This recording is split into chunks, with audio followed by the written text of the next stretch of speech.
Hi అండి. ఇగో చూడండి, నేను బ్యాక్ మెడ ఎలా వేస్తున్నాను ఒకసారి చూడండి. చాలా మందికి తెలియదండి ఎలా అతకాలో ఏంటో తెలియక గమ్ము గట్రా అంటించి చేస్తారు, కానీ అది చాలా లేట్ అండి.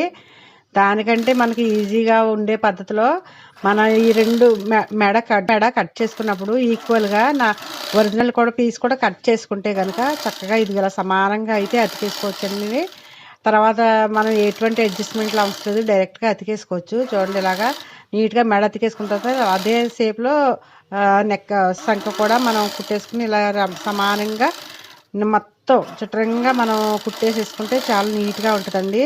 చూడండి, నేను ఎలా అయితే కుడుతున్నానో చూడండి, ఇలా ఫాలో అవ్వండి. చాలా సింపుల్గా అయితే అయిపోతుందండి. మీకు ఎటువంటి టెన్షన్ ఉండదండి. గమ్ము అంటించుకో పక్క అంటుకుని పక్క అంటుకోకుండా, లేకపోతే మళ్ళీ గమ్ము అంటించుకునేది ఎంత ఒక పని అండి. అదంత పెద్ద ప్రాసెస్ అండి. దానికంటే ఈజీ పద్ధతి అండి. ఇదిగో చూడండి, చక్కగా టక్మని అయిపోయింది. చూడండి ఒకసారి చక్కగా ఇదిగో సైడు మనం ఏమైనా ఎక్స్ట్రా ముక్కలు ఉంటే ఎంత ఖర్చుని కట్ చేసేసుకుంటే నీట్గా ఉంటుందండి. ఫినిషింగ్ వర్క్ నీట్గా ఉంటుంది కాబట్టి మనం అలా కట్ చేసేసుకుందాం. చూడండి, చాలా బాగుంది కదా. ఇప్పుడు మనం వెనకాల నడుము బెల్ట్ ఎలా వేయాలి చూడండి ఒకసారి.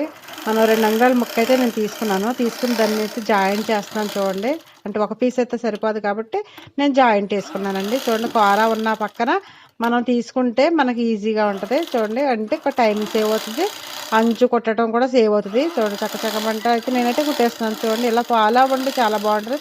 తగినంత దానికి ఎంత అయితే కావాలో అంత తీసుకుని మొన్నది కట్ చేసేసుకుని చక్కగా మనం మడత పెట్టుకుని కుట్టేసుకుంటే చాలా సింపుల్గా ఉంటుందండి. చూడండి, నడడానికి చాలామంది బెల్ట్ వేయకోకుండా గోటేసేస్తున్నారండి. నాకైతే అలా కంటే నాకు ఇలా ఇష్టం అండి. ఎందుకంటే అది నడడానికి ఇలా